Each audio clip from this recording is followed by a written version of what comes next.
ସମସ୍ତଙ୍କୁ ନମସ୍କାର ଏବଂ ୱେଲକମ୍ କରୁଛି ମୋର ଆଉ ଗୋଟେ ମିନି ବ୍ଲଗ କୁ। ଆମ ଆଡ଼େ କେମିତି ଖୁଦୁରୁକୁଣୀ ପୂଜା ହୁଏ ଦେଖନ୍ତୁ। ଫୁଲ ଚୋରଣୀ ନାଇଁ ମତେ ଦେଖାଯାଉଛି।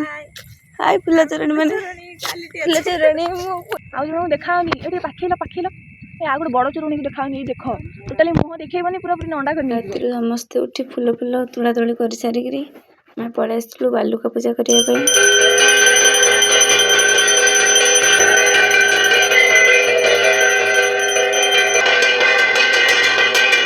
ପୂଜାରୀ ସମସ୍ତେ ପଳେଇ ଆସିଥିଲୁ ମନ୍ଦିରକୁ ମାଳ ଗୁନ୍ଥିବା ପାଇଁ। ଏଠି ଆମର ମାଳ ଗୁନ୍ଥା ଚାଲିଛି ତ ପାପୁ ଦେଇ କରୁଛନ୍ତି। ଦେଖନ୍ତୁ ସୁନ୍ଦର ମାଳଟିଏ ପୁରା। ହଁ ସିଏ କଣ ଗଣେଶ ତ ତାର କାମ ଚାଲିଛି ଆଉ।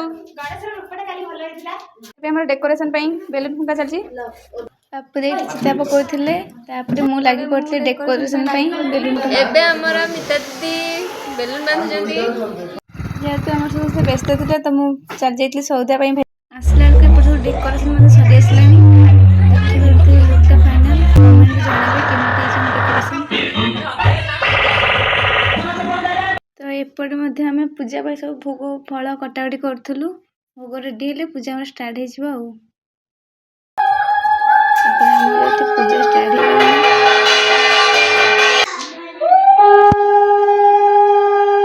ମାଲୋ ମା ଖୁଦୁରୁକୁଣୀ ମାଲୋ ମା ତ ଭାଲୁକୁଣୀ ଭଦୁଅର ବିବାର ତ ପ୍ରିୟ ପୂଜା ବାର ବାଡ଼େ ମୁଖୁଦ ଭୋଗ ତ ମନ ଜାଣି ମାଲୋ ମା।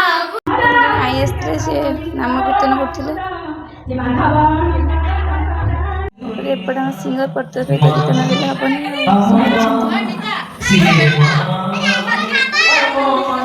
ଏଠି ସସ୍ମିତା ମତେ କେହି ଡାକିଆ ନାହିଁ ମୁଁ ଘୋଷା କରିଥିଲି ନା।